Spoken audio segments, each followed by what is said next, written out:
Why da da da da, why da da da da, ayahuasca, ayahuasca, hamu. Nick, Brian, I think someone's watching us. man, I think someone's listening to us. Hello and welcome back to London Real. I am Moonchild, and joining me is my usual co-host, Space Monkey. And today, joining us in studio is Mother Ayahuasca. Whoa. Wow. We made it back, homie. Yeah, that was a trip. What a wild, strange ride it's been. That was a wild and strange ride, and it's been in the back of this podcast for like 6 months, right? Because you challenged me for the ayahuasca challenge. I think it was our episode 3. You know what the funniest thing is? What's that? Like, I was the one pushing you to do it. You were. And then when we got in, I was the one who freaked out. That was funny.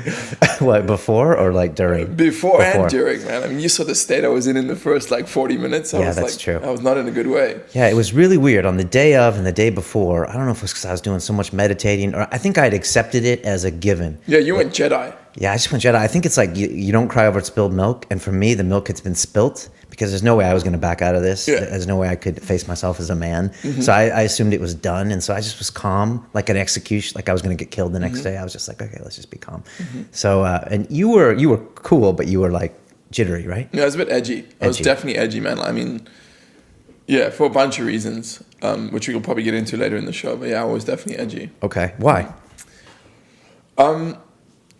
Man, it was ultimately the Judeo-Christian conditioning. Okay. Like this is witchcraft. This is demonic. Okay. Like that's wild. You really brought a lot of that with you, didn't you? Yeah. And you had just seen family in South Africa, and they were you got that reinforced in you, didn't you? Exactly right. Wow, Like that's interesting. My mom and my brother were like, this is going to be a demonic thing, and the roots of that stuff run deep, man. Okay. I mean, so it's and intellectually, I knew it was nothing to really be afraid of, but yeah, but that doesn't mean anything. it doesn't mean anything when you go into experience like that. That's interesting because I didn't bring any of that with me, but I could see if you did that. I mean, if you take a step back from everything we went through that night, I mean, holy shit, that was some class A, like, grade A witch shit that was going on. That was some fucking voodoo happening. Yeah, it was. Spirits and singing and chanting and costumes and you name it, amount of herbs and other supplemental, what did you call that stuff that we took?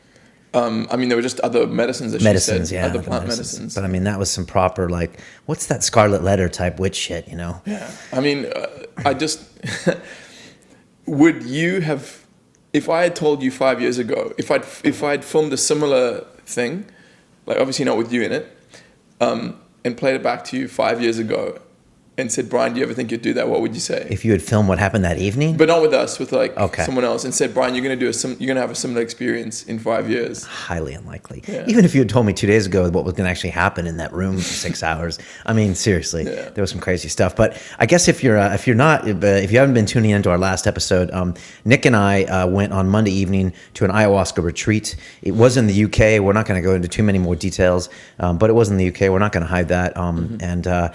And we went in and we drank ayahuasca, and it was the real deal.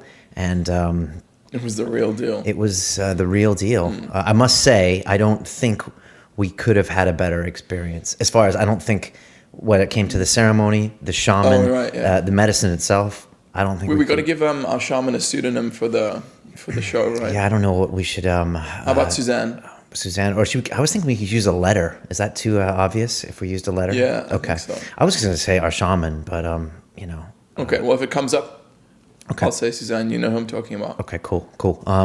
So that's the deal. We should we just kind of go into some basic semantics and just describe kind of what happened, and then we can talk more about what happened. So we met at Victoria train station. Right. And then we took... we don't have to do more details than that. Yeah, we took the train. You're already giving things away. We took the train to... was it, Waterloo? Yeah, okay. We took the train to our final destination, which was where the ceremonial room where we were doing this was going to take place. Right. And, I mean, we got there, and I think I mean, I was excited. Don't get me wrong. I was nervous, but I was excited as well. And I think you were too, right? I was ready. I was ready to go. And it's funny because we met her and she said, okay, I'm going to give you guys a mild dose. And part of me was a little disappointed when she said that. Me too. Exactly. You right. were as well, Yeah. even though you were jittery. Yeah, but I was thinking to myself, look, we've come this far. Do you know what I mean? It's kind of like it's something you dread in your life and then you get excited about doing it. And then if someone takes it away from you, you're like, well, wait a second, I wanted to do that. And that's why I was at this point. I was like, let's do this. I've prepared. We did the diet, the mental preparation. And I was like, let's just give me the good stuff. I was disappointed, but I was too freaked out to say. To protest. Me too. Yeah. At that point, I was like, she knows what she's doing and I'm just going to shut up. I did that most of the night, actually. I just shut the hell up and let her run the show and try not to question too much stuff. She really took control, didn't she? Yeah, I mean, one of the questions, we could answer that right now. We had a bunch of questions on our Facebook Thanks group. for the questions, by the way. Yeah, thanks, guys. From all the guys at London Real. We got about 12 questions today, but go ahead. I mean, if you could read it, it's one of the lower ones. He was asking about the role of the shaman in the ceremony. Yeah, fantastic. It was Rodney Sizemore. Did you know Rodney? I think he's a guy that neither one of us knows. So Rodney, thanks very much. Really intelligent question.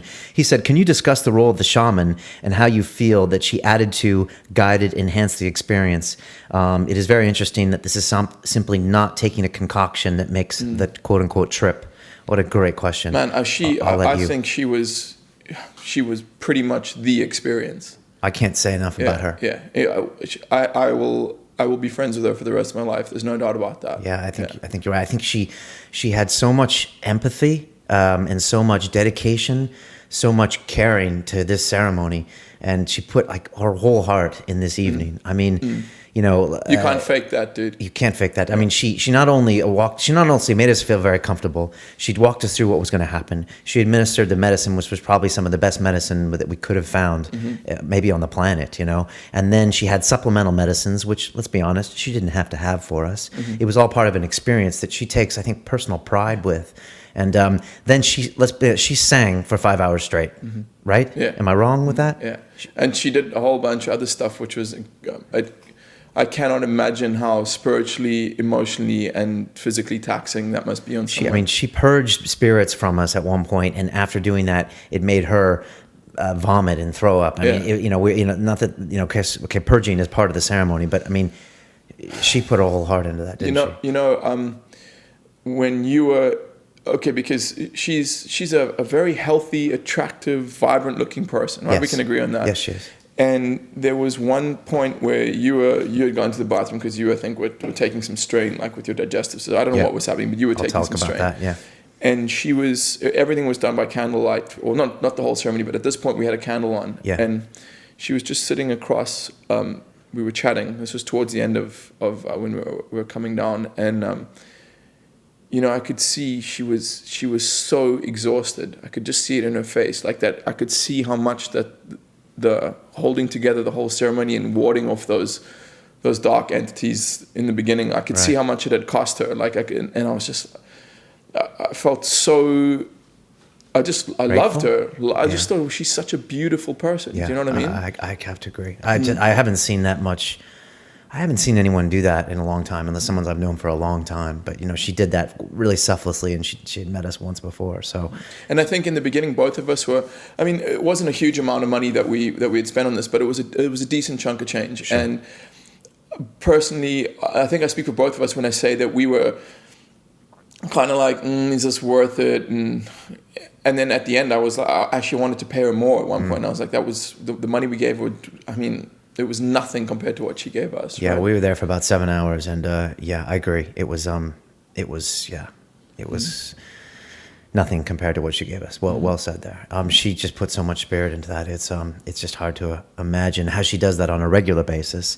How she does that with people she doesn't know. She obviously takes it very seriously.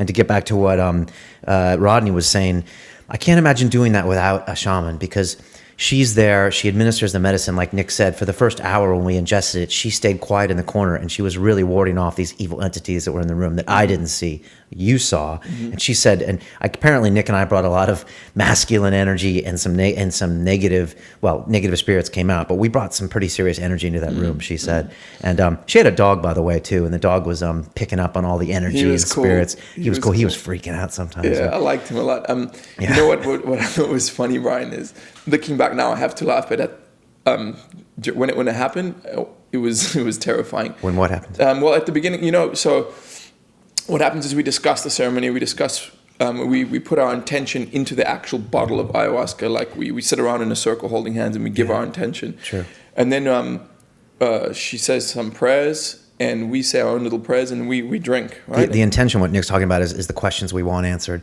or things that are on our mind. Mm-hmm. Yeah, so go ahead. And then we sit in the dark. You sit in the dark for 45 minutes, and during this 45 minutes, you're not allowed to purge or puke. Right, or you're trying not to purge so the medicine can take effect into your stomach. Exactly. So we all three drank in a circle. She actually did some spirit work on us with the tobacco. What do you call that? A tobacco wand? It's like tobacco leaves all on a wand. I can't remember, yeah. I've got a tobacco leaf over there that I found later in my stuff. And then we went to our own places on our own futons. And now the room's dark. And the room's dark, and we were told to be quiet and meditate for a half an hour or 45 minutes while the medicine takes place. So at first I was like, it's a classic hallucinogen mistake. It's like, this shit isn't doing anything. It's not working. This is a bum dose. Yeah. We took this about 8 p.m., by the way. Yeah. Just after sunset, right? Yeah. And so... Were you thinking this isn't going to be much? Yeah, I was thinking this isn't going to work. I was just thinking I'm not sick, so that's good. And I was thinking I don't feel anything, and I don't know what's going to happen, but it can't be that bad. Yeah. But then I also knew, okay. Yeah. So then I got up and went to the bathroom. Yeah, you went to the bathroom a couple times. Yeah, I think my adrenals were like were just kicking in, and I was just, and that makes me like, before a jiu-jitsu match, actually, I got to take a piss like every 5 minutes because your adrenals stimulate your kidneys, which cause you to... And then like the second or third time I came back from the bathroom, it started to kick in, man. It came over, and I was under attack from some kind of thing. And it's my understanding that my fear, this entity or these entities were feeding off my fear. I believe that. Yeah, I could feel it and I just... You could feel that right away from the beginning? Yeah. And you could see the darkness, or you could just feel evil energy? It was, I could see it, but not, because it was dark, right? So I couldn't really see anything in the room, but I could see it in my mind, if I could, and it wasn't characterized by a specific humanoid form or something that you could like draw, but it was like, it was a dark energy. That's the best way I can explain it. Yeah, it was something dark. And I remember was this before or after? Because she hit the chime at 45 minutes, which was letting you know you could purge now. Was this after? This was just after the chime. Okay. That's when it kicked in right around then for me. She lit a candle then, right? After the chime. Yeah, I think she did. That's when Okay. And do you remember? Of course you remember. It was like, Suzanne, in this like meek little voice. And then she was like, yes, honey. And I was like, can I have some help? Do you remember that? Yeah, because you said you had a evil spirit on your hand or something? No, that was later. That was when I was lying down. But because you were feeling sick? I was nauseous as hell. And I remember I heard her saying it's part of the process, and she's like, I can't alleviate it. I can't alleviate it, and I can't help you purge. It's going to happen in time, right? That's what she said to you, right? She was like, this is part of the medicine working. Okay, yeah, I remember that. And man, if I tell you another thing, like I was undergoing some psychological trauma at that point because my ego was starting to break down. Literally, it was who I was starting to disintegrate. I was like, I remember one thought was, I can't remember who I am. Really? Like, yeah, I was like, and I was trying to hold on to Nic, like this construct. Okay. I was reaching, and it was this energy was like just coming over and just. You were actually trying to hold on to Nic. Yeah. Okay. Yeah. And that's probably what was making it so difficult. Yeah, I was wondering why you did, but maybe I guess it's a natural thing. Isn't it? That's what was causing it to be so difficult. And I know her voice, like her face. Was she singing at this point? No, she didn't start singing yet. But just her voice and her presence and the way she was, like, if our shaman had been like, if our shaman hadn't been as good as her, I could have gone to a very dark place. I believe you, because she's kind of stern but assuring, right? Because it's funny because when Nic would speak, it kind of broke my concentration. I'll be honest, because I'm kind of dark and trying to experience this stuff. Yeah, and I apologize about that, man. That's okay. I mean, if it was 6 people in the room or 8 people in the room, I imagine. But so I kind of was like, oh, okay, and I heard everything she said. She's like, look, it helped me a little bit. She's like, the nausea is part of the process. It's part of the healing. I can't help it, and you're going to have to just deal with it. And I can just try to. And I think she did some work with the tobacco leaves or something. Mm-hmm. I'm not sure. I can't remember. Okay. I started feeling it at that point too. So I was really happily meditating there for 30 minutes. And I was really happy. I was like, what a wonderful place I'm in, what wonderful people I'm with. And I was just really happy. And we had that agua de Florida. It's like this flower water she put on her hands, and we breathe through our nose. And I was getting all sorts of aromatherapy highs. I was already a little bit high high before we drank because I had all that.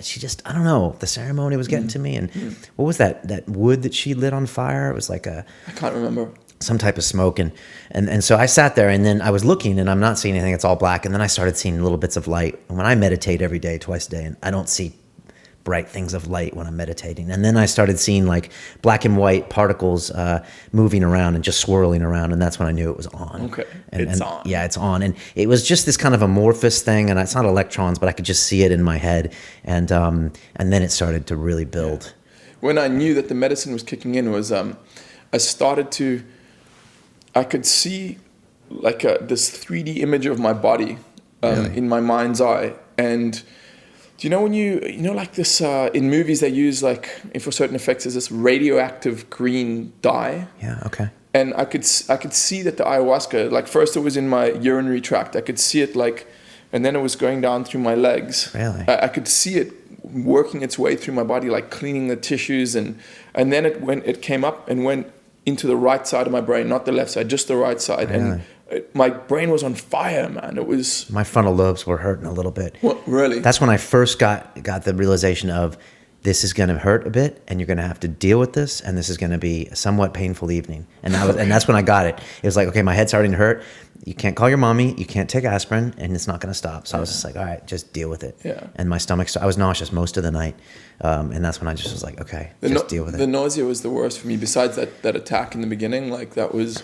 It wasn't nice, was it? No, it wasn't cool. Yeah, I felt it in my belly, and I couldn't know which way it was going, if it was going down or up. And I was like, okay. I didn't purge after 45 minutes. Didn't want to purge after an hour. And I kept thinking, okay, when am I going to purge? When should I purge?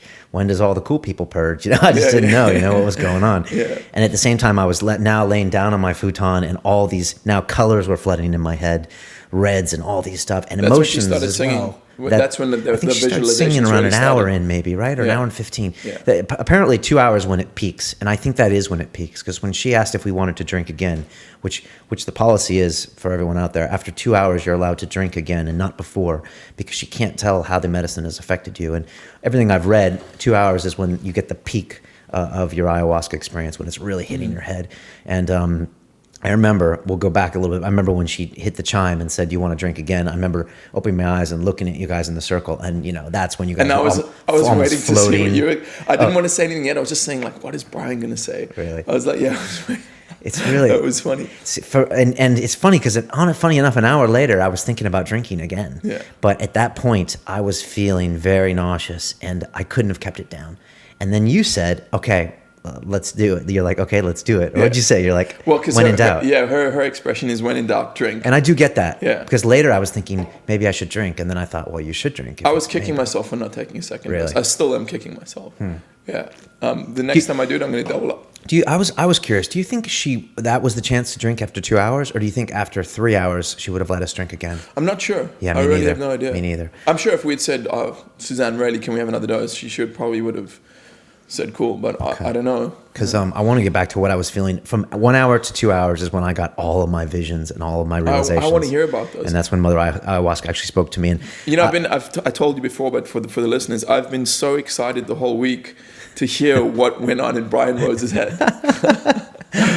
Well, I appreciate that. Yeah. I've been curious about you, and it's funny because she said at some point in the night you might want to walk out and look at the stars, which I was surprised. I thought we might be confined to our futons or something. And at one point, I think around hour 3.5, I'm guessing, I went outside and Nic went outside, and we were like walking like we were in the snow, and all the lights were flickering, and the branches of the leaves were like very hallucinogenic. Mm-hmm.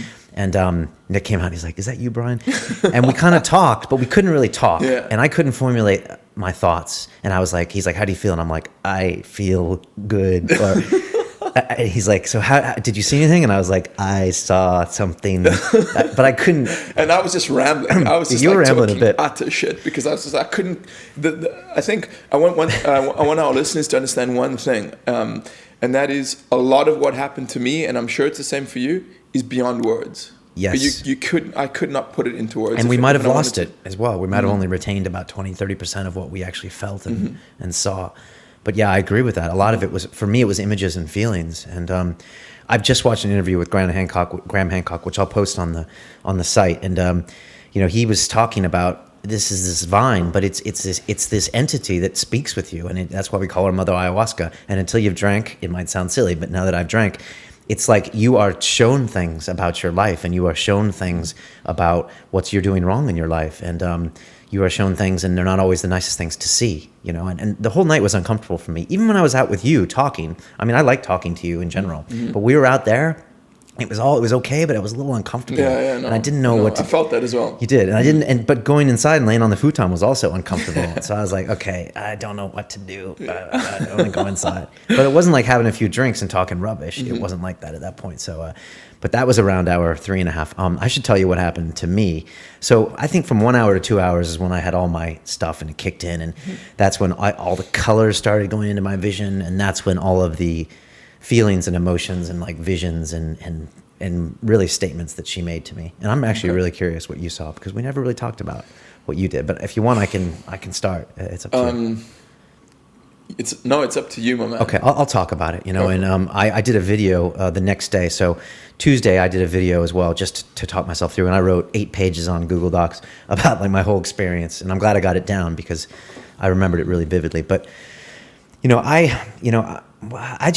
was really interesting. I just saw a lot of emotions, you know. I saw the people in the world and people responding to emotions. And maybe it's because I'm not necessarily the most emotional person, or I don't show my emotions that much. But when you say you saw them, what does that mean? I just saw people and people being emotive. So I saw people in pain and people in joy and people living their life with anger and fear and love and disappointment, and they were emotive beings, you know. And so, and it was okay. And I think Mother Ayahuasca was like, look, Brian, these are people, they're emotional. If you show them something, you do this. And I think she's one thing was saying, you know, you're the poker face guy, you're the tough guy, you're taught all your life to be a tough guy or the poker face guy, or maybe I'm taught to not have relationships with too many people because I might get hurt or something. And she was like, you know, this is what people do. They feel, they love, they have loss. This is like what normal people do, you know. And it was like that all mixed up in this whole like communal with her singing. I'll go back to what she was singing later, which is one of the things she kept singing, which was Todo es mi familia, which she probably sang about, I'm not kidding, probably 1,000 times. She probably said that lyric.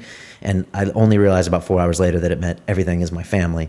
And so like this whole circle of community life, I'm telling you, if James Cameron hadn't taken ayahuasca before he made Avatar, I don't believe him. I don't believe him, because I Googled it and there's like, 200 blog posts about he must have been involved. He must have taken ayahuasca. Because it's all about, and she's singing the plants and the animals are all ours and they're everything. And it's like, everything is my family. And it's like this, I get this whole like in touch with Mother Earth.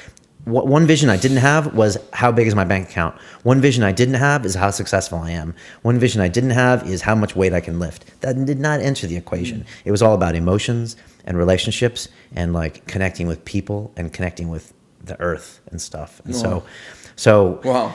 I never would have. Yeah, that's not what I expected you to say. I have a bunch of theories of why she showed me that. So she showed me that, and then and then she pushed it even further. And actually, she was pretty rough on me now that I think about it. But I had these visions of me in this ivory tower with a black balcony. Yeah, I'm not joking. No, I don't know where it was. And I'm like on the 4th floor. And you know what? I'm looking out on my balcony. I'm looking down to, at that point, it was my girlfriend and her 8-year-old daughter. And they were down there living their life and being with emotions. You know what? I was up there choosing to interact with them when it was inconvenient for me, when it was okay for me. And when I didn't want to deal with it or I was uncomfortable, I would go back into my tower and lock the door. Wow. And so like for me, my interaction with people is like changing channels on the TV. And if I don't like your negative energy, I'm going to turn you off. Wow. And this is Mother Ayahuasca saying, Brian, how fucked up are you? Yeah. And she was just like, you can't do this shit. Everyone here is living their life down here and living it every day. And you're up here choosing to opt out. And that's bullshit. And that's what, and I was, and she kept hammering that through most of the night when I was in the bathroom. She kept hammering that through. And I'll just go really quickly into a couple other things. And then I had this really vivid visual image, okay? And I think this came from human beings feel. And this is what I saw. And this might be disturbing for some people, but I have to tell you this is what I saw. I saw this young African girl in some country, I don't know, Uganda or Rwanda or who knows. And she either was being raped or had been raped by like a bunch of soldiers or something. And yet she was still she was connecting with this pain, and she was still dealing with her life, and she was still communicating and living her life, even though she had dealt with this massive amount of trauma. And I think Mother Ayahuasca was doing the same thing. She was shoving all this emotional trauma in my head, and I had to deal with it at the same point, because there's only one thing you can do when you're in the ceremony, and you just have to deal with it. You can't run from it. You can't hide from it. And you have to like feel all this pain. You can't resist it. You can't resist it. And I think this woman, this girl, she showed me, she's like, look at these crappy things that happened to her, yet she's still living her life. She's still feeling, she's still moving on. And if she can deal with this pain, then you can deal with anything. And that you're just a big pussy compared to someone, who's feeling pain in their life, and yet they still continue to engage with people. Man, I think she was really telling me something there. So I saw that as like a big thing of just, I don't know what she was saying there. But so that was that. And then I think I had one other thing was the Todo es mi familia, where I was just like, I just kept thinking, everyone is my family. Everyone, all the people I meet, family, friends, people I don't like, people that have pissed me off in the past, friends. And then I stepped thinking that. And then I got hit a couple more times, and then I'll finish here. The first things I saw were people in my life that had been crying out for some help, and I wasn't doing anything about it. And Mother Ayahuasca, honestly, she just went up to me and she was like, Brian, help them. She's like, help them. What are you doing? Help them. They don't ask for your help. They don't need your help. But why don't you help them? And there was like these people that have been crying out for a little bit of help by saying something to me that I just didn't register, or I just was like, whatever. And maybe one of my friends is crying out for help by not texting me for 3 weeks. And I'm like, you know what? If he doesn't want to talk to me, fuck him. But I'm like, wait a second. That's actually a cry that he needs help. So it's like, why don't you go and see what's up with him? Take him for a coffee and be like, what's up? So I had something very similar with one relationship in my life, So that's what I got. It was a lot of girlfriend stuff, a lot of her daughter stuff, a lot of that. But it was a lot of just family emotions and Brian. It was more trying to get me to engage. And I pictured putting a picture on my wall that says, Brian, please engage with the world today. And I still might. And that's the stuff I got from like 1 hour to 2 hours. And I don't even remember where I was at that point or where I was sitting. I don't even know what I was doing. I'm sure my eyes were closed. And that's what hit me. Wow. What hit you? Brian, I died, man. Okay. Yeah, I died. At the peak, like when I was resisting and just that negative energy was like trying to crush me. Can you walk me through from like the start? Did it build slowly? Well, at first it was almost like a dark green cloud, man. That was just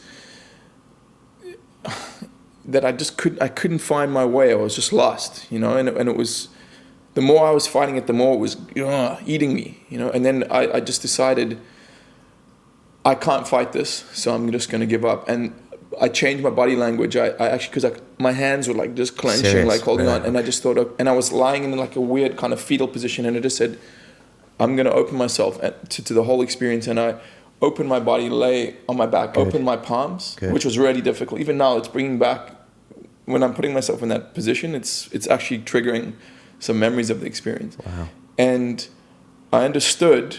I felt like I was on the forest floor of a jungle, and I was dead. It was the death of like my ego and who I was, and I felt almost, I think the best description is little like caterpillars and maggots and worms and little forest like creatures, insects, and part of the forest floor, part of the earth, starting to consume me. Really? Consuming my whole body. And I realized... How did that feel? Did it hurt? Or it didn't hurt, but my understanding, and I don't know if you were the same, but one of the things that kept playing over in my mind is, I understand. I understand. I understand. Yeah. I understand now. And it kept telling you the same message? Same I got message. That a lot. And I felt what it was like to be part of the circle of life. Wow. And I thought to myself, like, one of the understandings was, when you die, you're going to go back into the circle. And I've known that intellectually. Sure. Intellectually, I've read books that have described that, but I'd never felt it. And I think what you said there is the epitome of ayahuasca, as you can know everything in the world intellectually, but until it gets drummed into your spirit, it doesn't matter. Mm-hmm. Knowing and feeling are two different things. Separate things. And I understood that most fears, many people's fears, Osho says it, and again, that's how I'd known about it intellectually, but he said all fears are ultimately traced back to one root fear, which is the fear of death. Mm. And once I did that, once I let go, that's when it started to bring me information about. I guess you could put it into two. You could categorize the lessons I was being taught into two basic sections. The one was, it was showing me relationships. Okay. Yeah, my relationships in my life. It did show, so it went through a bunch of different people? A whole people? bunch of them, yeah. Okay. And the other one, I've had a lot of questions about the human experience, about what we're doing here. And it was giving me answers to some of that stuff. You want to be more specific? So we human beings are, we are representatives of God. That's one of the things that became clear to me, is we're not servants, we're representatives. Okay. Like, we are a microcosm of God. What is God? That is, there's another thing that it said to me, which will tie back, which is going to be my answer to that question. There are some things we're not ready to know. Okay. So just a higher being. I don't know if it's higher. Okay. Or if it's an abstract being. It's just something that, I mean, there's certain questions when it just said, one of the answers was human beings are not ready for this information, and another one was you are not ready for this information. I mean, that the best way, like this, it's so difficult to put into words. Like, I just understood how, like, I had this vision of a man, like, almost a featureless man. Like, I don't know if anyone's read the comic, The Silver Surfer. He's like this silver being. Okay. No facial expressions. No facial expressions, and he's just completely smooth, no skin, no hair. Okay. And I understood that that's like what our souls are like. We're just these incredibly powerful representations of God. Like, we are God experiencing this. Like, there's no disconnect. We are God. There's just, and religion and science and all these different things try to take us as far away from that as possible. I don't know why. Maybe it's their job to keep us from that. Okay. But so that was very freeing, realizing that? Again, it was something I'd intellectually known for a long time, but it was very, what's the word, not validating, but it was interesting, Brian. Okay. Yeah. It's funny, I just said that and I'm realizing I don't think you get many freeing things on ayahuasca. I think you get realizations that are drummed into you in a somewhat semi-painful way, right? And the relationship stuff, did you resolve anything? Or? A lot, man. I mean, how many different relationships? Because I could only focus on about 4 or 5 people. I had 1, 2, 3, 4, 5. Okay. 5. It's funny how it's a limited number, right? Yeah. And were they the 5 that you expected? One of them was the one I not only expected, the one I wanted. Now you, buddy, you know, as long as you've known me, well, the last 2 years at least, you know, I had a bad experience. I do. And former relationship with a girl, yeah. and so if you're listening to this, I'll always love you. You know, I was so hurt, bro. Like, I'm doing everything I can to not cry now, but I was in so much pain, man. And I know you were. You know I was, and it was here, dude. You know, it was, and ayahuasca, like it kind of unwove the pain. It was, and you know, it's gone now. It's the weirdest thing. It's like and dude, I was trying my very best to get over that. You know I was. I know you were. I mean, a lot of my journey over the past 2 years has been to come to terms with that, and I was really trying. And I think you had made some progress. Yeah, I had, but you know what? I was still suffering with it every day, and bro, it freed me. Wow. It freed me where nothing else could. You know? Was it a process you had to do while you were on the ayahuasca, or no? it was a perspective change. That's it. You know, it was a perspective. It said like, it was just a change of perspective, and it was also an understanding of something from their point of view as well. Okay. Which I hadn't been able to see, and interesting. Man, I will always be grateful to ayahuasca. It was incredible. Just for that alone, huh? For that alone, it was worth the price of admission for that alone. Wow, that's strong. And I had a vision of another friend who I haven't been speaking to for a while because he needs help. And he had a really bad breakup. This was like almost 5 or 6 years ago, and way worse than mine. Like, and I saw him. I saw what happened to him, and I saw that he took that pain. It was this like black, horrible, dark stuff. And he took it into his heart and he closed around it and he said, "This is mine, and I'm never letting go of this." And I could see what it was doing to him. I could see how much pain it's this festering wound, you know? And that was another huge understanding that ayahuasca gave me is is grudges and negative thinking and fear. All these things are real. They are real energetic entities that attach to you and they feed off you. You are their food, right? Suzanne was saying that to us. Yeah, she said about the entities in the room, or the evil entities that apparently, when you take the ayahuasca, we're like beacons of light, and they're like, let's go like mosquitoes to a light, and they want to feed off the energy, right? But you're just saying in everyday life, your fears are something. They literally feed off you. And she said, I remember her saying to me, these things no longer serve you. She said, you need to let them go because they no longer serve you. And that's wow, that's really powerful. Yeah, dude. it was powerful, man. It's interesting because we thought we would go into ayahuasca and she would put a mirror and show us the way that we had been treating people or something. But it's interesting you got it from her perspective. And I would have been surprised if Mother Ayahuasca didn't address this with you, because it was probably your number one priority thing to go. Wow, that's really good. Wow. Well, I'm really happy about that. Thanks, Paul. Me too. No, that's really good. And other relationships, like moms, dads? Didn't see my mom or my dad or anything like that. Okay. And I got a feeling it's because I'd just been home and things are actually quite cool with them. Okay. But I saw like just a few other relationships that I don't want to talk about now. But it whenever you look at a bad relationship, you're always thinking I'm always thinking what that person did to me or how their actions have affected me. Right. And ayahuasca was saying, hey, dude, look at how your actions have affected them, right? Or look at this from their perspective. Like, you're not that important in their life. Like why should they weren't doing anything against you. They were just busy, or just making me see how small-minded I'd been when it came to certain things. Yeah, she really takes the ego out of it, doesn't she? Yeah. Really in a strange way. And she does it very subtly with me. It was just like, hey, I felt like she really popped me in the back of the head a couple times. It's like, look, what's going on. It's not about you. Look what these people have needs and you're not addressing them. So, really subtly how she did that. And that was impressive about the whole thing. Man. Did you purge? I didn't.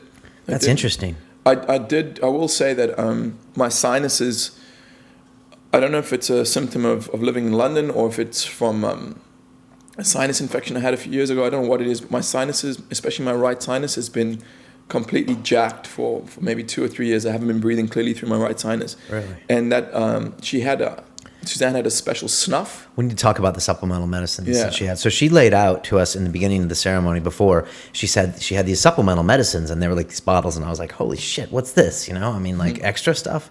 And she had coca leaves, which we were apparently going to chew on. I never chewed on them, by the way. And then she had a snuff that was apparently made out of powdered, dried flowers, right? And it looked white. And then she had eye drops that are apparently used in Amazon in Peru, and she was saying how they use it on old people and they never have vision problems, and it was like eye medicine from the jungle that works like all the time. And now I know what it's like to be pepper sprayed. Oh my God! So so at one point in the ceremony, I'm guessing this is probably around hour 3 or 4 after we peaked, right? I was coming down, and she said, "Let's try the snuff," right? So do you want me to describe it? Go for it. So she takes this wooden tube and brings you over and packs snuff on the end of one of it and shoves it in your nostril. And she asks you, I think you hold one nostril or you breathe out of your mouth. And she basically blows it into you and shoots it like a blowgun straight up into your skull. I felt like it was smacking against the back of my skull in the back. Basically, it goes into your nose and through your brain. And it's like, holy shit. And you're already on ayahuasca, which makes you really sensitive to light, to sound, and to anything else probably. It's just this hot white light. Oh my God. And she blew it up one nostril and blew it up in the other nostril. Oh my God. And it came back to your throat, didn't it? You were like, and I was like, what are you doing to me? Yeah. But it really cleared you out? Yeah, because when we were standing in the garden, looking at the stars and just trying to process everything that was happening. First time or second time? I think it was the second time. Okay. But then I started to like sniff, and I could feel it had dislodged all like this gunk in my sinuses, and then I was spitting it out. And I mean, since then, every morning I've woken up with these amazingly clear sinuses, and I can't remember the last time that happened. On Tuesday, I was walking around London smelling everything, and it is funny how the smell of stale beer is everywhere in London. You're surprised. I was like, that smells like stale beer. Yeah. Wait, the guy in the tube smells like stale beer. But my sinuses were dropped, and then came the eye drops about 45 minutes later. And at this point, I'm pretty sure that our shaman could have pretty much said, okay, now I'm going to cut your finger and then you're going to bleed into the pot. And I'd be like, okay. Yeah. So it wasn't like you're going to say no. I never thought about saying no. And she's like, this is going to burn. Lay on your back. I'm going to put some on your eyes. I did actually think about saying no. Really? To that. Okay. Yeah. I just wasn't in the position to do that at that point. I'm glad I didn't. I'm glad I didn't too. And she put it on you first. And then I think you started doing your eyes and she moved to me. And you were like, yeah, it's like, oh, it was painful. It was painful. Luckily for me, I think I was lucky because she did it to me, but then she was right there. And then I started doing it. And part of me wanted to just grab her in the neck, I think, and be like, ah. But I was just like, I just made fists next to me. And my heart rate must have just jacked like up to 150 or 200 beats per minute because I was just like, it was like painful. fire in your eyes. Well, that was one of the most painful things I've ever experienced. I think that's probably true with me. Yeah. And there's nothing you could do about it. And I think you sat up at first and she's like, look, you can just breathe through it. Yeah. She said, breathe through it. And it was about 4 minutes of pain.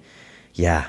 But I must say, my vision was HD on Tuesday. Yeah, I was like seeing shit from like 2 miles away. Yeah, it was great. I was like crazy. It was really good, actually. So I don't know how we got on that, but so you didn't purge at all. No, buddy. Okay, so right around 2 hours when she hit the chime and she asked you to drink again. So Nick's like, okay, I guess when in doubt. So Nick I thought Nick was going to drink. So him and shaman sat there with a candle. And at this point, my hallucinations were on full bore. You guys weren't floating, but I think the ground was floating underneath you. See, I never had hallucinations at all. Okay. No, everything for me was internal. Now, in the beginning, I could see it all visually. And when I opened my eyes in the first hour, everything was clear. And like the dog never spoke to me like the son of Sam or something. I'm ashamed. Been like, right. But when at that point, at the 2 hour mark, you guys were almost kind of floating above the floor. I had weird colors and I was like, whoa. And I was thinking I should drink, but I was really getting sick to my stomach. And I grabbed my bowl, because we each had bowls to throw up in. And I was like, I went to the bathroom. And because I was going to use the bathroom, which I did. So I used the toilet, but I didn't throw up. Okay. And that was my purge. And I think I'd eaten that day, but I'd eaten right up to the 2 hour mark, the 2 p.m. mark. And I'd eaten something kind of heavy because I'd done this big leg workout and I thought I would get low blood sugar that night if I didn't eat. So I probably ate a little too much rice and tuna, maybe. So it came out and I was sitting on the toilet and I was just like, okay. And I sat there for like 40 minutes. Yeah, I loved that bathroom. Died. Like I kept saying to her, like, she's doing some other work on me. And I was like, you think Brian's okay? Because it felt like 3 hours. And she thought, we all lose track of time, by the way. Like at one point when everything was kind of over, she asked us what time it was. And I think Nick said 4:30 and I said 4 and it was 12:57. So we lost track of time. And she's like, Brian, you're in there for like an hour. So maybe I was, I don't know. I was in there for a while. Mm-hmm. But one thing I must say, and this is big thanks to the shaman, is that she never tried to get me. And I think that's How do you mean? She never came in to check on me. And I think that embodies her hands-off approach. And that's what she said from the beginning. She's not there to cuddle you and say things are going to be okay. She's there to guide you, to ward off the spirits, but she's not there to soothe you per se. It's your journey, man. And I'm really glad she left me alone in there. I was just so happy to be in there. But if you had called her, she would have come. She would have. Oh, definitely. But I was just so happy to be alone. Honestly, she was singing so loud. I mean, I can't. She was singing in Spanish these icaros, which are these things. I might download one and play it in the beginning of the episode. And they were actually sometimes they were so loud. And with the ayahuasca, it felt like she was singing in my head in the beginning. That's exactly what I remember in the beginning. I was on the futon and I looked up and she was like 2 meters away from me on the edge of the futon. I thought she was like walking around me like, todo es mi familia, motherfucker, whatever. Las plantas y animales. And she's singing and it's so loud, a little uncomfortable actually, but it also puts you into a weird trance later. So going to the bathroom actually gave me some quiet time and that was nice. So I sat there and then I didn't know where I was at worst. I was like, am I sitting on a toilet? Am I sitting on a bowl? And then I had my head against the wall. You know, a bathroom's kind of cold tiles, and it was nice. And I could hear her singing in the background. I could hear her purging in the other room. This is 2 doors away, by the way. So then she was doing the healing work on me. I think she was doing healing work on you. Did she purge on her own? Well, what you do is she'd do the healing work. And the healing work, just for those of you who don't know, it's literally her like putting her mouth on parts of your body and sucking the negative energies out. Yeah. So she would do that. That shocked me a bit. I mean, I was kind of uncomfortable with I went with it, but I was a little uncomfortable, but I just went with it. Yeah. Could you feel the stuff being pulled out of you? No, but I came in after I'd been away for a while. I think she did it to you when you were peaking around 2.5 hours. When I came back, I think it was at 3.5 hours, and I'd lost the visual buzz. Yeah. So for me, but I think if she had done it when I was did you really feel it? Was it really intense? What happened to me was... when the hallucinogenic part of the trip had started to subside, my stomach it started doing something weird. It wasn't a digestive thing. It was some weird thing happening, almost like a chemical reaction. And you were still in the bathroom at this point. My stomach just started bloating. Like literally, it felt like it was gonna pop outwards like that, like literally explode, and my guts were gonna fly. Really? Yeah. Were you worried? I wasn't really worried, but I called her over and I said, Suzanne, is this normal? And she looked down at me and she was like, wow, you're really bloated. And then she started doing, she said, can I do some healing work on you? And I was like, sure. And she started sucking this negative energy out. And I could feel there was this bad like piece of energy that kind of, it was kind of like trying to run away almost. And she got it and sucked it out. And then she would like almost purge it up. Right. She would throw up in a bowl after was done sucking the energy out of you. Yeah. And that was incredible. Yeah, I came back in and she was like sucking the energy out of you, and I was like, what the hell's going on? Yeah. Because it's quite loud. It's like really loud. And I was just like, oh my God. And so I was like, okay, I'll just be in the corner. And I laid down on my futon. And at that point, I felt like I'd been dropped off the bus. I don't know if you know that term, but it's like if you've been on some crazy drug and then all of a sudden it stops. I haven't heard that before. And it's like, you feel like you're on the party bus and then you get dropped off the bus and you're like, and that's what I felt. I lay back on my futon. I had no more visualizations. I felt pretty sober. And all I heard was her healing and sucking over there. And I was like, oh my God. And then she came over to me after she was done with you. Yeah. And she started hitting me with the tobacco wand with all the leaves everywhere. And she just concentrated on my stomach. And I'm really sensitive in my stomach. It's like, as you said later, it's probably one of the most vulnerable parts of anyone's body, right? Mm-hmm. And like nobody touches my stomach, very rarely. And I'm always like, get away, get away. And she was like touching it and hitting it. And I was like, oh man, just got to go through it. Just like the rest of ayahuasca, deal with it because there's no way around it. Mm-hmm. And then she took it to the next level. And then she like pulls my shirt up and she started like, I don't know, she had using the tobacco in her hands and just like tickling. I was almost laughing at one point. She did like 12 times pulling all this stuff out of my stomach. And at the time I thought she knows where to go because that's my vulnerable part. And plus I was nauseous. And then she started sucking the energy out of my stomach and like throwing up. I mean, God, man. It was very intense. It's really dedicated. And then she sucked stuff out of my brain. And I was like, okay, she knows there's problems up here as well. Negative thought patterns. And she blew stuff in my brain as well. So it was like pushing air and a lot of agua de Florida, which is really good smelling stuff. And that was fantastic stuff. I'd love to get a bottle of that. Yeah, that's beautiful stuff. So and then things kind of quieted down, right? And you started coming off it. Then when we went outside, I realized we were still pretty jacked up.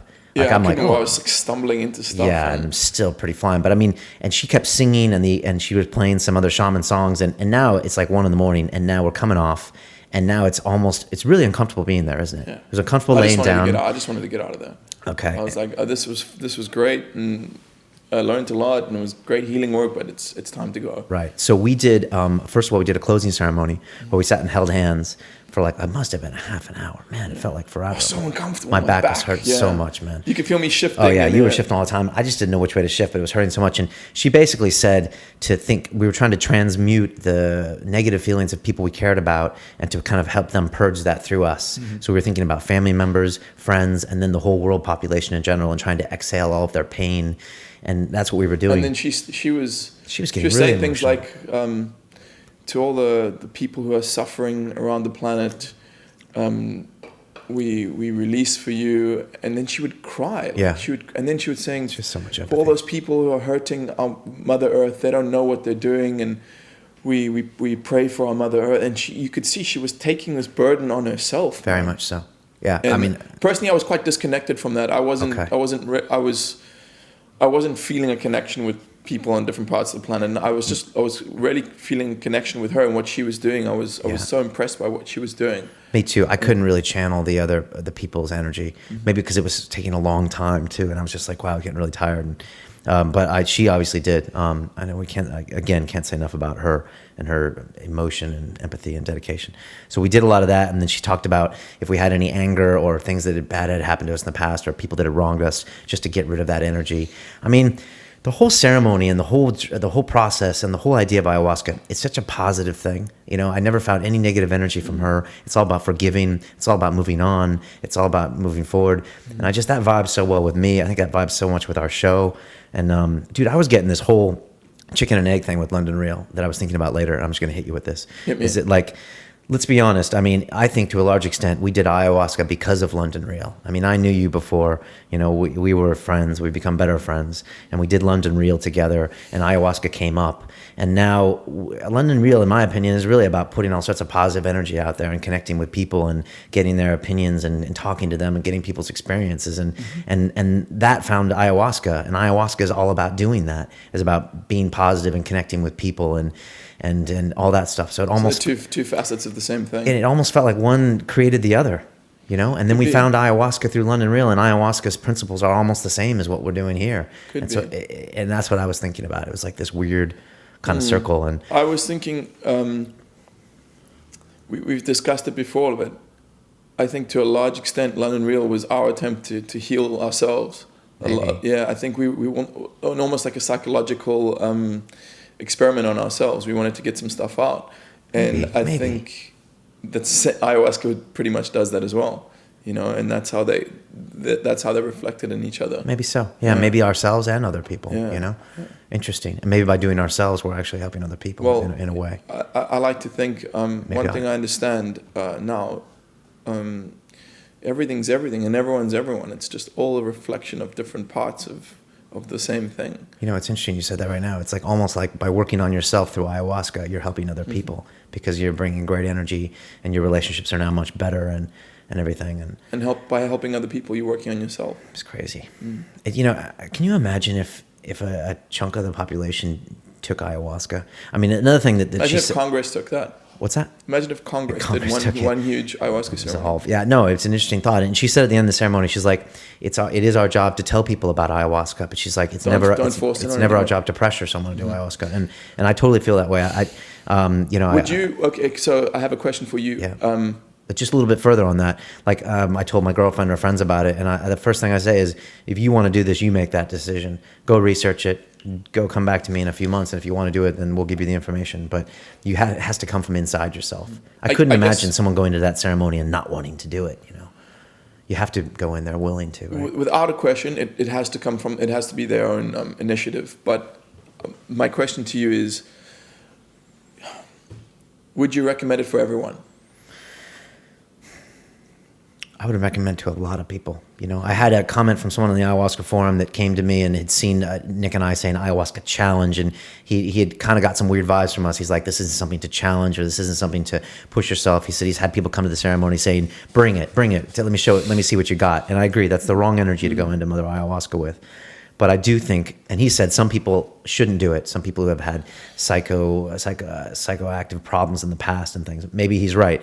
But I see a lot of people benefiting from it. I mean, just the diet alone and the way that it teaches you about your body. And like, I'm stuck to the diet. You know, I haven't had caffeine or sugar or alcohol since, and I just like being on this diet. And like something that's simple and the way it gives you perspective and everything. Yes, I think everyone could benefit from it. And I think just like the Maharishi said when it comes to transcendental meditation, he said something, I forgot the term, but he said if 1% of the population did transcendental meditation, it would grow on itself because so much positive energy would be feeding around other people that the whole population would be pulled along. And I think ayahuasca is at that point, though. It's growing. It's a buzzword. It is growing, but it's illegal in the UK and the US, and I think that's ridiculous. You know? Do you know what that says to me? What? It says a lot about government policy, and I've said it before, that governments don't always have our best interest at heart. I mean, why would that be illegal? Why would that amazing experience we just had that taught us so much about other people, about empathy, about ourselves, and that I think has definitely made us better human beings. It's definitely made me a better human being. It's definitely made me. Why is that illegal?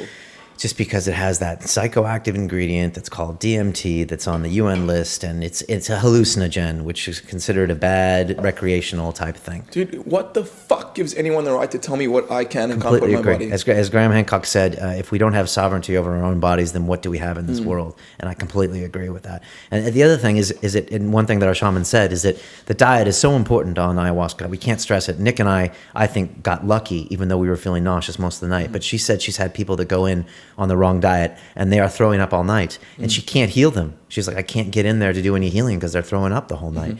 So, you know, you can't take this as a weekend. You have to prepare at least a week in advance with diet, and this will stick with you for a while. I mean, I still have the ayahuasca feeling with me now. Something I learned as well is that my body's actually quite clean. I think it was a combination of the diet and the fact that I really tried to look after my health, and it was one of a lot of the stuff might have been a bit chastising, but it was one of the, what's the word I'm looking for, the pats on the back from ayahuasca. It said to me, your body is clean. Okay, and I that's good. was happy to hear that. But you know what? One thing I definitely understand. I don't know if you feel the same way. I'd love to hear your opinion. One thing I definitely understand is that I have, with that experience, I did not scratch the surface of the potential of that medicine. Yeah. Not even close. Yeah, I know what you mean. I know, and you kept thinking you should have drank twice, and at one point I felt like I should have drank twice, although I must say at hour 3, going back into that rabbit hole, I was like, you should go, but I was like, man. And I must say, I think that experience and the 24 hours and 48 hours after of processing it is just as important as that night that we had there, because you're trying to figure out what it meant and you're just adapting it. So I don't know how much more we could have got that night for our first time. Maybe we could have, maybe we couldn't, but I see what you mean. Next time we can definitely go further, and maybe next time will be not so nice, or maybe it will be different. They say she's kind to the first time drinkers. I don't know. I had a fairly pleasant thing. I didn't have any demons. Funny enough, my mother didn't come up. Strangely enough. I was surprised by that. Yeah, I didn't have a lot of negative energy. I had a lot of, Brian, can't you see this about yourself? But I didn't have like bad spirits, or nothing was eating me inside. I mean, she was telling me quite plainly the things that I'm not doing right emotionally, but I didn't get a lot of demons or spirits. I wasn't scared, but I was trying the whole time to be open. I was watching my body language the whole time. I was trying to lay like this and breathe and just accept it and deal with it. There's no way of getting around it. Deal with it. But yeah, do you want to take a couple more questions? Yeah, let's hit the questions. Okay. Let me just say, this is a good question. Brian Ma asked us, was it an easy transition back to your regular life routine after the experience? That's a good question.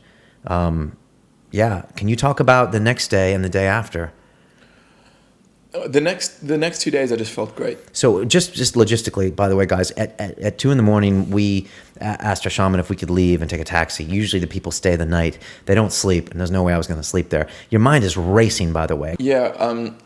So someone mentioned to me that what it's like is the defragging of a hard drive. It's just reordering or rewiring your brain into the most efficient manner possible. And I don't know about you, but I've noticed in the last few days, my brain works better. Oh yeah.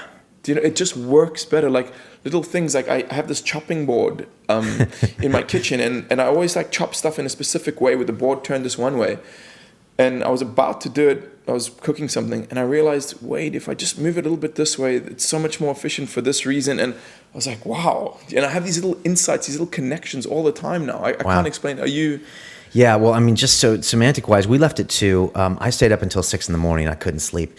I finally tried to watch some TV at like 4 in the morning, although it was really hard because like the war channel came on, and I was like, no. And I was trying to watch something really mellow, but because I couldn't sit there and think anymore on my own, because I was just going crazy, dude. I was just thinking about this and about that and about this.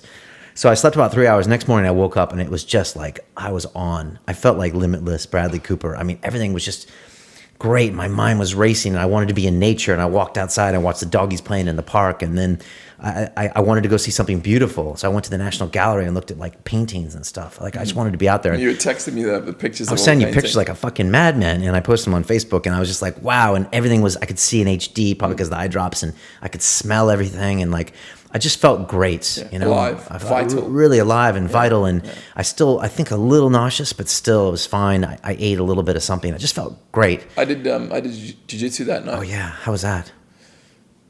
The most connected I've been on the mat for a couple of years. Really? I was connected, man. Yeah. Wow, it just felt like it was good. Felt. Do you know when like this one guy, one of my sparring partners? I mean, he's a purple belt, but he's tough, Okay. And I usually have to work. Okay. And he literally, it was like he couldn't do anything. Really? I was just. It was amazing. It was amazing. Wow. Man, I'm going to do ayahuasca again. Yeah, are you coming with me? You were talking about, so Nic the next day is like, okay, I'm doing it again. You were talking about that night doing it again. Weren't you on the way home or something? I think so. And I couldn't get my head there at the time. I was like, okay, I can't process. But when I was explaining it to my girlfriend the other night, I was like, because I was talking about how cold I was, and I was like, next time I'm going to wear 2 pairs of socks. And she's like, stop saying next time. And next time you're coming with me. So am I going to do it again? Of course I am going to do it again. That's what I like to hear. You know, am I going to do it again in June? I don't know. But you know, also you forget the pain. You know, Yeah. it's the funny thing is that I was nauseous the whole time. It wasn't comfortable. Let's be honest. But On the I next forgot all one- of that. On the next one, I want to get out. You know, I want to leave my body and I want to go to another dimension. Yeah, you really do, don't you? Yeah. Okay. Yeah. I don't have any agendas. I just know that it was a good thing for me. You know, I want to ask you this, Nic. Hit me up. I'm trying to play devil's advocate here, and some people are listening. I've got family in the States listening. I've got people. Some are religious, aren't religious, and they're going to look at this. You know, my dad would probably. I love my dad, and I don't know if he's ever taken a drug in his life, and he might look at me. You know, he's almost 70. He's a Caltech, you know, master's degree, really smart guy who never messes with his brain. You know, and I don't know if he would do something like this, but what would you say to someone who watches us do this and they're like, you know, it's just another drug, Brian? You know, it's just like you can have a great experience on a drug. And how can you, what would you say to that, to someone that says this is just another drug and you just want to go take this drug again?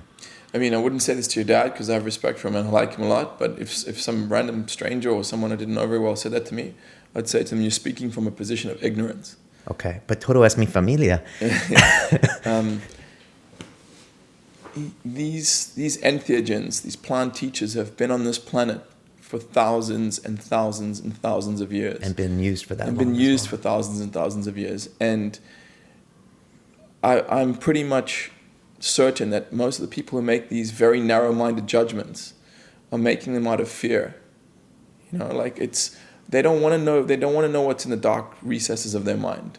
You know, they've just made up they made their decision that drugs are bad. And I can understand that. Up until my mid-20s, I was under this. I had the same opinion. Drugs are bad because you look in the media and you see crack, you see even ecstasy or alcohol or marijuana, and they're all the drug addicts, the druggies.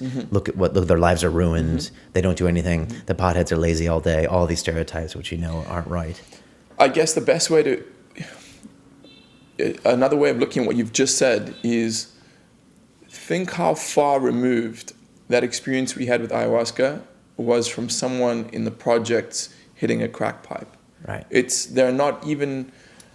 It's kind of like saying you shouldn't eat because McDonald's is bad for you. Yeah. Wow, that's a really good analogy there. Man, I will be using these things for the rest of my life. Wow. I want to know more about myself. It's scary sometimes.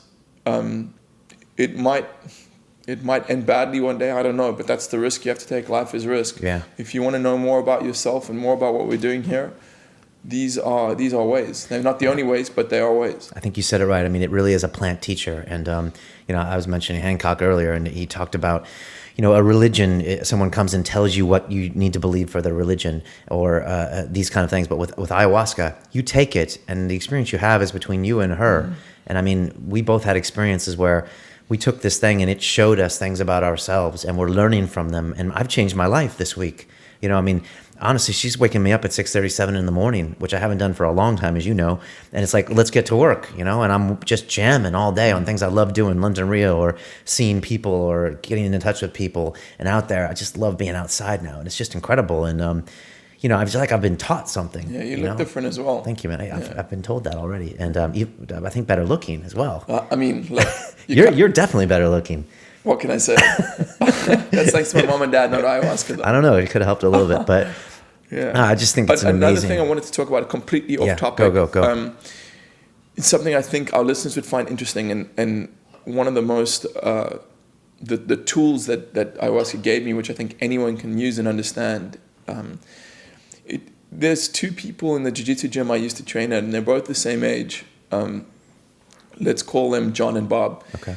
And John and Bob both have a family of the same size, 3 kids. They both come from the same area in London. And their lives are completely different. The one is super successful, healthy, happy, always has a smile on his face. The other is struggling. He's always scowling. He's always complaining. His body's giving him grief, loads of injuries. Bad body language, I'm guessing. Bad body language. And ayahuasca was saying to me, it was showing me in this weird vision, it showed me these two people and said, the only difference between these people is their state of mind. And it said, look at the result of these two different life paths. Wow. It's just a state of mind. And I understand that now. That was one of the huge things I got out of this experience, is that thoughts, man. I mean, meditation is ultimately trying to reach a state of no thought, right? Which is impossible. No one can live their whole life in that Zen, no thought state, and especially if you've been indoctrinated with our modern lifestyle for long enough. But if you're going to think, if you're going to have thoughts racing through your mind, you might as well make them good ones. Yeah. Because bad ones don't serve you at all. Yeah, that was one of the things that were made very clear to Yeah, me. just to expand on that, you can take the same guy in the same house with the same family, the same job, the same things happening to them, and with one thought process, he could be one of the happiest guys in the world because he's so blessed with these great things. And then the same guy could be the most cursed guy in the world because he has all these things that are horrible about his life. I completely agree. And I will say even more than that, sometimes it takes something like ayahuasca to switch that and show you that. And dude, how can that be a bad thing? No, it's not a bad thing. And dude, I was telling you what I wanted from this, and I've been thinking about this for months, you know, and I hate to say it, but I got it. You know, ayahuasca really flipped a switch in me. And I mean, I'm waking up every day with like, wow, what a great day, man. There's so much stuff we can do. And I wasn't doing that, to be honest, a month or two ago. And I was dragging it a little bit. I was You're like, the guy who has everything, Brian. I told you this so dude, many times. I think we all have everything, you know. But I mean, yeah, this wasn't good enough. London Real wasn't good enough. All this stuff. And I completely flipped that now. And I'm like, everything's an asset now. And I almost texted this, or put it on the. I had this realization on Wednesday when I was out shopping, and I was going to put it on Facebook, and maybe I will. But something came to me, and I thought this. I thought to say, look a little closer. What you think is a liability is actually an asset. And that's just something I thought about. You know? I've had that on my mind for a long time. And I've realized it, you know, and I've realized it in different ways. One big way recently, I've just realized it. And it's like something I thought was a liability is actually an asset. It's just like, wow. And so, yeah, I think everyone should consider something like this, you know, and maybe it's a lot like Tim Ferriss said he does an ego reset every year by taking mushrooms or something, and it resets his ego and makes him a different person. And I think there's something here about ayahuasca. Let me just check a couple more questions because there were some really good ones. Alan Patrick said he'd like to know whether the hallucinations were completely related to you. By this, I mean people have some powerful hallucinations on ketamine that seem completely real or scary. What was it about ayahuasca that made you feel the experience was teaching you about yourself, if this was the case? Did we talk about that? Really? Yeah, we pretty much covered that. Each one of us had an individual experience, right? Bradley Peters said, did the experience make you realize a kind of life force spiritual plane to which you have lost that connection to a level we don't acknowledge in everyday life? I was actually going to ask you the same question, phrased slightly differently. It's, as I know you, you've always been like a scientific materialist, right?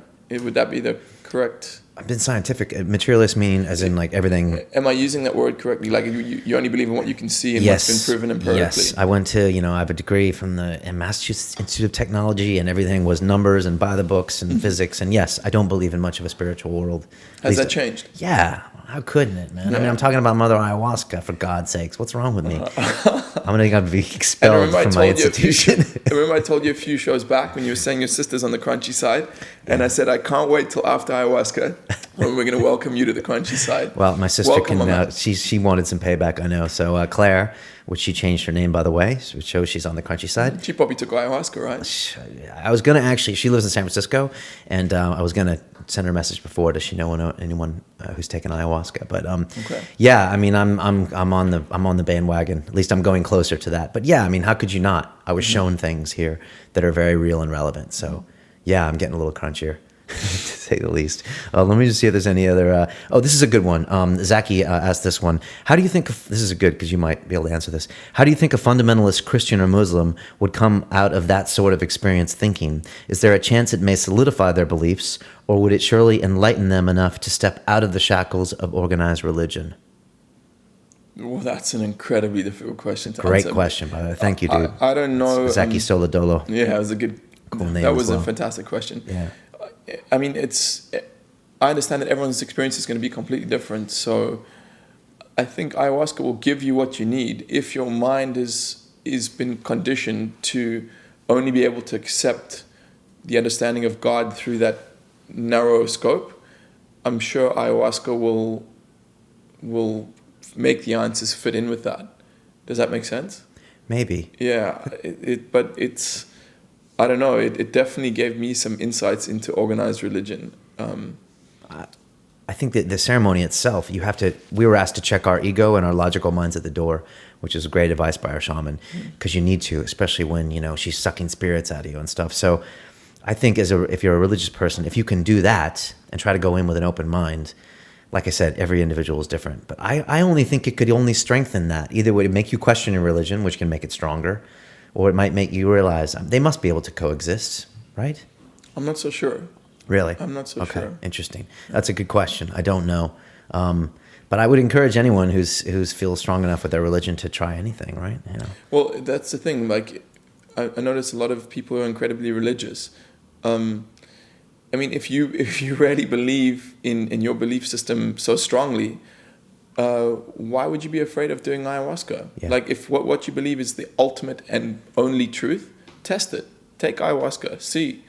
And then you'll be able to know from your own experience, not from someone else, what someone else has told you or what you read in a book somewhere. You'll know from your own experience. Yeah, I mean, that's the thing. I mean, she speaks directly to you. So there's no filter, there's no propaganda, there's no agenda, because there's no one profiting from this, really.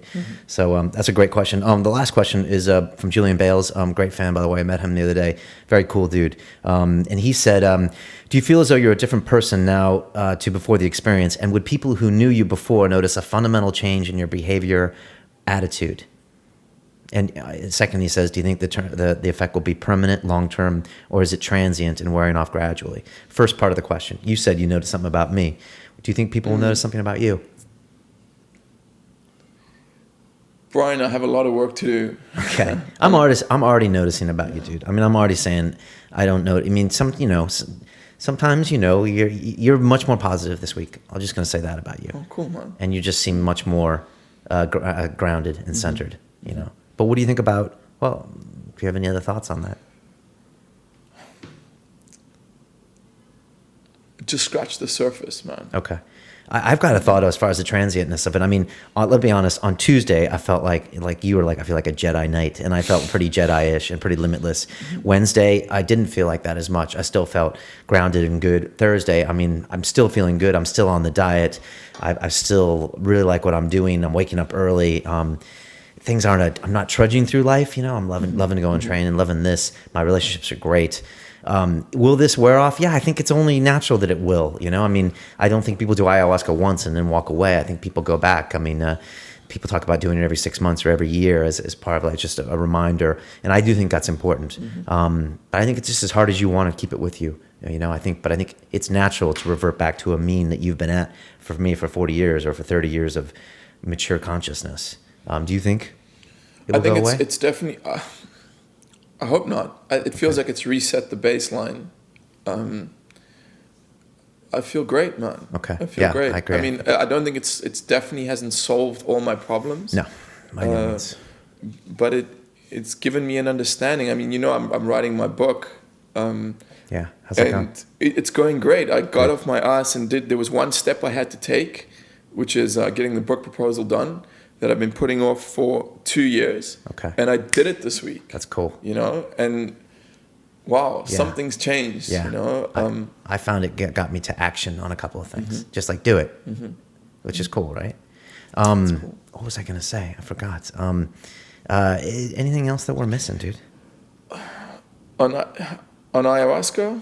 Or in general? We're probably pushing out. Well, an hour and 20 minutes. in general, what I just say is, I think I'm going to pop it out here, is Brian and I having a London Real party soon, right? The beginning of the summer? Yeah, we're going to do it beginning of summer, May or June. We're going to have a big London Real party, and everyone is welcome. We want it to be huge. We'd love some suggestions on the venue as well. Yeah, I mean, I'm thinking East London, but anywhere is cool. Just we want it to be big. Some outdoor space and just have lots of fun. Be fantastic. But that's the first thing I was thinking this week would be great. So send us messages or put something on the Facebook. Yeah, I would love your comments. What I would love, and maybe it's a big ask, but if you've got two friends, if you can just let them know about London Real and just tell them what we're doing and just see what they think, and just try to appreciate that. Yeah, because this is all viral. I don't think people aren't going to hear about it unless it's from other people. So if you can have two friends, just send them a quick Facebook message and say, check these guys out.